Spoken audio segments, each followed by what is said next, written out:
buenas tardes. Estamos nuevamente con la Fundación Ingeniero Felipe Gilberto Cáceres Maldonado el Figura. En esta ocasión tenemos una invitada muy especial, la doctora Marta Ligia Ramírez Lacayo, quien es presidenta y fundadora de APARMAC. Estamos haciendo esta grabación con ella, pues aprovechando el Día Internacional de la Mujer.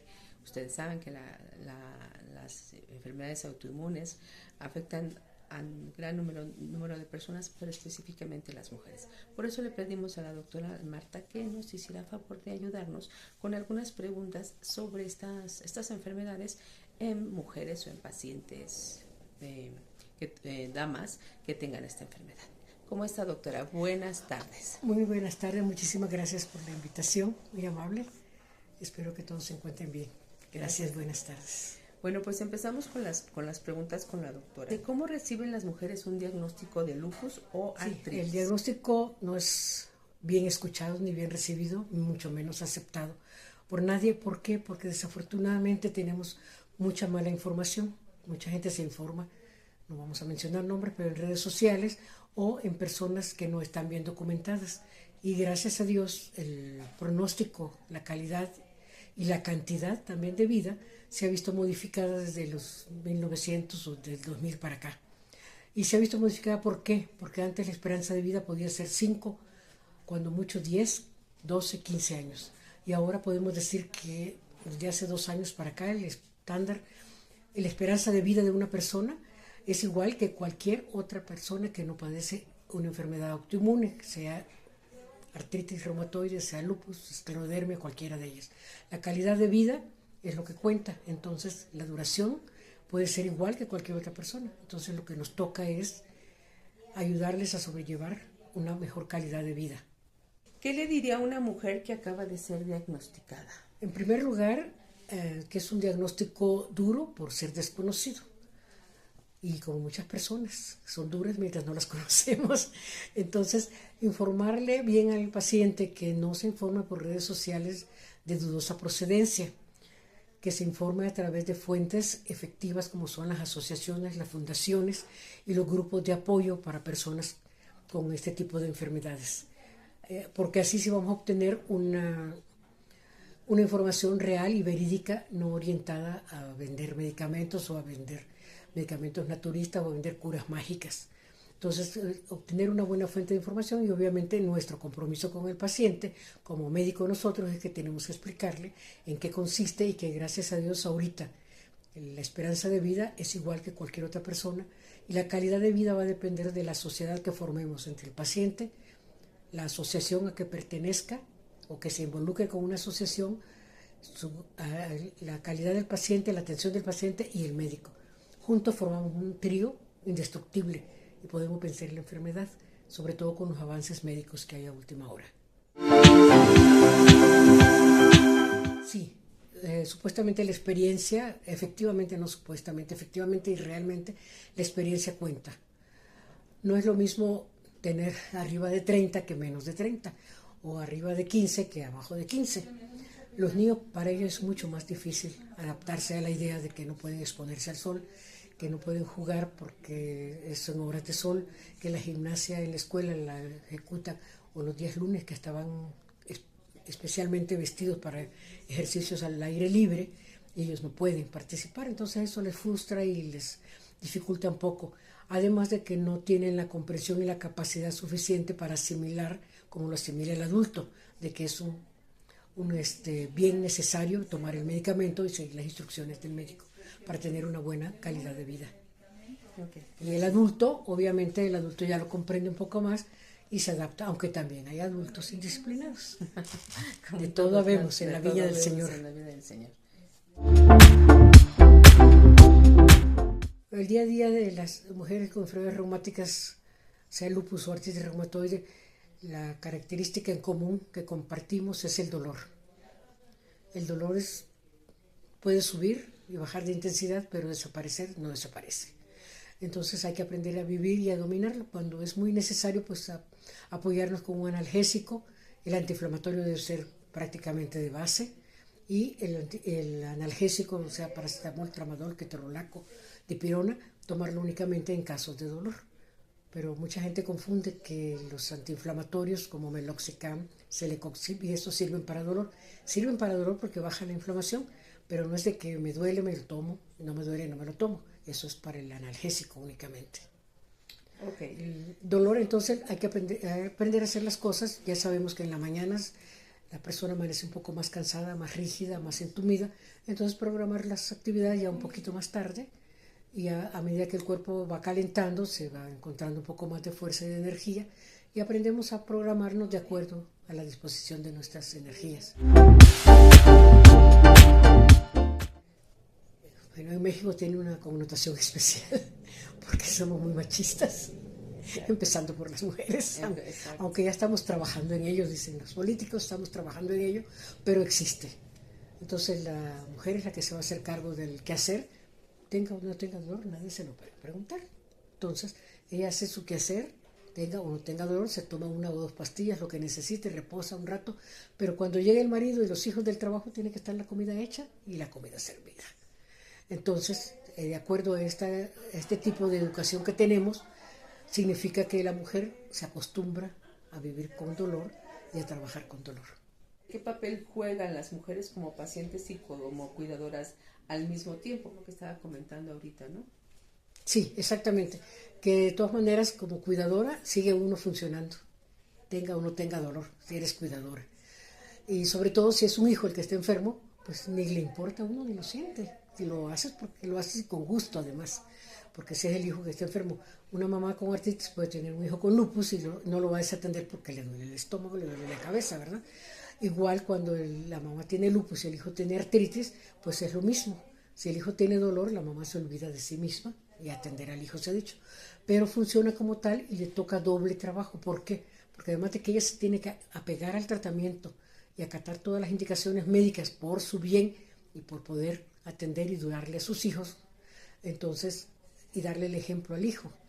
Y el hijo, pues sí, se hace un poquito chiqueado y consentido, pero al final tiene que entender cómo se sobrevive con la enfermedad crónica. Sobre la mujer mexicana, ¿cómo ve a las mujeres mexicanas frente al lupus y la artritis una vez hecho el diagnóstico? ¿Y qué fortaleza se encuentra en ellas? La fortaleza y la reacción de la mujer después del diagnóstico de lupus depende mucho del equipo que la apoya. Decía por ahí un artículo que leí, si nos juntamos el médico, el paciente y una asociación, seremos invencibles. Sí. Y sí es cierto, tal vez no seremos invencibles, pero sí se puede sobrellevar entre los tres el dolor. ¿Por qué? Porque una asociación o una fundación nos va a dar información verídica, no nos va a dar orientación orientada a otras causas de fatalismo o lo que sea. En cambio, otras informaciones que vemos en las redes sociales son muy fatalistas. En cambio, una asociación no te va a dar una información que no sea cierta, el médico tampoco te va a dar una información que no sea cierta, y menos la mamá, ¿verdad?, que es la cuidadora. Entonces, este asunto del seguimiento o la reacción posterior y la actitud, sobre todo, que va a tener una mujer después del diagnóstico va a depender del equipo de apoyo, que en este caso somos las asociaciones y los médicos y la familia también. No nos olvidemos que el apoyo familiar es muy determinante. E informarles más que nada a nuestros pacientes de que ya no es lo mismo antes que ahora. Gracias a Dios ahorita, con los descubrimientos que hicieron los premios Nobel ahorita de que ya van a modificar la respuesta inmune para que no ataque al mismo cuerpo, entonces vamos a poder manejar ya las enfermedades autoinmunes, que como decíamos ya es bastante logro, que tener una sobrevida de 15 años llegó a tener una sobrevida de 80, es bastante. Y ahora poder controlar la respuesta autoinmune, que no ataque tu sistema inmune a tu propio cuerpo. Entonces vamos a poder decir de una cura, entrecomillado, pero cura. La fortaleza y la reacción de la mujer después del diagnóstico de lupus depende mucho del equipo que la apoya. Decía por ahí un artículo que leí, si nos juntamos el médico, el paciente y una asociación, seremos invencibles. Sí. Y sí es cierto. ¿Qué mito se escucha más seguido de sus pacientes? Todos creemos a veces en algo que no existe. ¿Por qué? Porque necesitamos, creer en Dios, es lo lógico, y pensar que nuestro apoyo es Dios. Yo soy católica, el que es cristiano, que todo el que cree en Dios, su apoyo es Dios, no importa qué religión sea. Pero es tu apoyo principal. Pero digamos, todo el mundo te dice, ay no, el tecito de cúrcuma, el tecito de cochalalate, el tecito de esto, el otro no, fulanita se alivió con esto. A mí mismo me han recetado y me han dado semillas de alguna cosa que me encuentran ahí, me ven las manos y dicen, con esto se le van a enderezar las manos pasado mañana. Perfecto, muchas gracias. Pues la gente lo hace de buena fe. Pero los mitos son esos, de que la medicina naturista cura, no es cierto, falso, de toda falsedad. Que las hierbas son inocuas, falso, de toda falsedad. Y yo lo que les digo, si todo lo natural fuera bueno, entonces la muerte la querríamos. Porque no hay nada más natural que la muerte, sin embargo, nadie la queremos. Esa frase la hemos acuñado en Aparmac. Tenemos dos frases acuñadas. Esa y que el paciente informado es un paciente empoderado.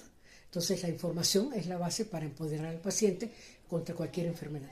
Porque así sea una gripe, un catarro, la gente piensa, ay, me voy a morir porque así me dio el COVID, fulanito comenzó así y se murió a los 3 días. Pero no, todo es el empoderamiento y la capacidad que tengamos de confiar en el médico, en la familia y en la asociación, en la sociedad. ¿Qué aprendizaje le ha dejado sus pacientes, en este caso, bueno, las mujeres, a lo largo de los años? Bueno, en primer lugar, que como decía, que si nos unimos pacientes, médicos y asociaciones, la enfermedad no le daríamos mayor problema, estaría controlada. Eso en primer lugar es lo que me han enseñado. En segundo lugar, que el paciente que se apega y sigue el tratamiento y cree realmente cuando el médico le está explicando y le dice todo de corazón, como lo hacemos nosotros aquí en la asociación y ustedes también, todas las asociaciones que trabajamos desinteresadamente por el paciente, así lo hacemos. Entonces, el empoderamiento del paciente viene en primero de la información que le demos. Entonces es la enseñanza que me han dejado en primer lugar, que tengo que informarles qué es, qué era y qué futuro les espera el paciente y qué puede suceder si suspenden el tratamiento. Porque hay pacientes que me llaman, es que suspendí el medicamento. Muchas veces le echan a uno la mentirilla de que es que se me acabó y no tuve para comprarlo. Eso no es cierto. La mamá que quiere conseguir el medicamento va, roba, compra, pide prestado o lo que sea, vende al otro hijo, pero le compra la medicina al enfermo. Entonces, eso no es cierto. Ya uno sabe que se me acabó y no tenía medicamento, lo dejé de tomar. Ya sabemos que eso existe, es una mentira piadosa, entre comillas, y que son las enseñanzas que nos dejan ellos, que tenemos que darle la suficiente confianza y credibilidad de que los estamos apoyando en forma desinteresada, no por vender el medicamento. ¿Qué significa para usted acompañar a tantas mujeres en este camino? Es un gusto, pues es un honor y un placer. Por eso fundé esta asociación, precisamente porque lo que me mueve es ayudar desinteresadamente al paciente. Que el paciente tenga dónde acudir con alguien que lo va a ver sin ningún interés político ni económico. ¿Por qué? Porque desafortunadamente muchas personas actúan bajo el criterio médico de dinero. Y aquí no actuamos con eso. Aquí es un donativo voluntario cuando lo pueden pagar y cuando no se puede, tampoco se paga. Entonces, lo que me mueve y la satisfacción que me deja es que he ayudado a mucha gente, he evitado muchas muertes, muchos abandonos de tratamiento, muchos descuidos y sobre todo mucha desinformación. Esa es una satisfacción muy grande que no la paga uno con nada. Poder ayudar a que otras personas tengan calidad de vida y que puedan transmitir a su vez, porque mis pacientes mismos a su vez van transmitiendo en redes sociales y todo. Aquí me llegan pacientes. En TikTok yo no manejo TikTok, la verdad. Pero me dicen, no, es que en TikTok nos anunciaron que tenía esta asociación, que aquí las ven bien y que les informan bien. Entonces, esa es la mejor satisfacción, que los mismos pacientes nos recomiendan con otras personas que trabajamos de forma desinteresada, porque uno puede decir, ay, yo soy desinteresado, sí, cómo no. Pero oírlo de otra persona es como más complaciente y satisfactorio. Es una satisfacción muy grande que nos deja eso. Doctora, bueno, háblenos un poquito de Aparmac. ¿Cuántos años tiene? ¿Cuándo fue fundada? ¿Dónde empezaron? Bueno, ahí sí me toca el punto álgido. Esta asociación fue fundada, como dice la placa que está ahí, en honor a 2 pacientes. 2 pacientes que tuvieron la desgracia de morir por falta de atención médica.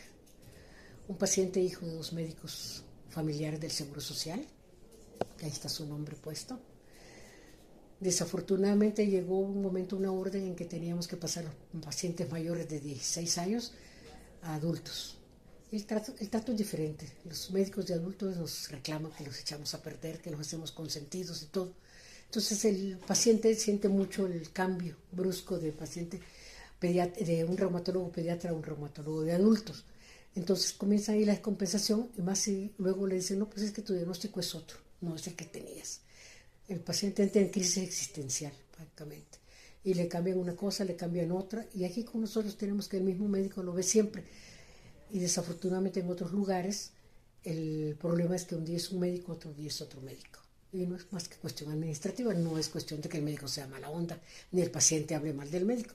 Pero si un día me ve uno, mañana me ve otro y pasado otro, y cada quien piensa diferente, el paciente entra en crisis existencial.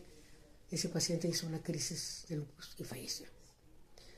Entonces eso fue una idea cuando los papás fueron a llorar, contándome, llorando esta historia, pues sí, a mí sí me conmovió mucho y dije, no, pues tiene que haber otra manera de apoyar a estos pacientes.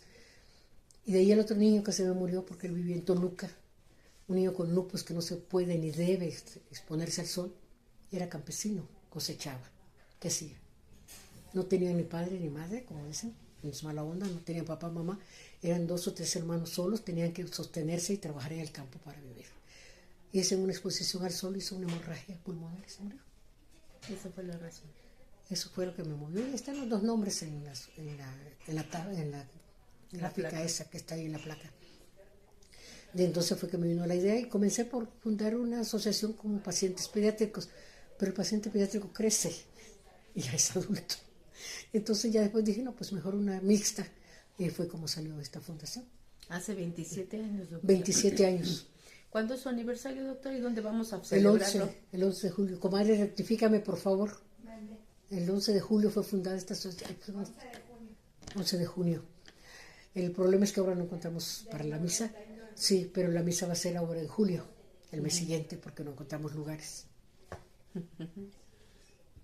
Nunca fuimos a tiempo para reservarla, pero ya hubo hasta julio. Entonces son 27 años que se dice fácil. Y ahorita, no, es por supuesto, doctora, pero me imagino, nosotros sí, somos una fundación muy joven, acabamos de cumplir 2 años. No, entonces, pues están en pañales, pero sí, gracias a Dios, pero es buena labor.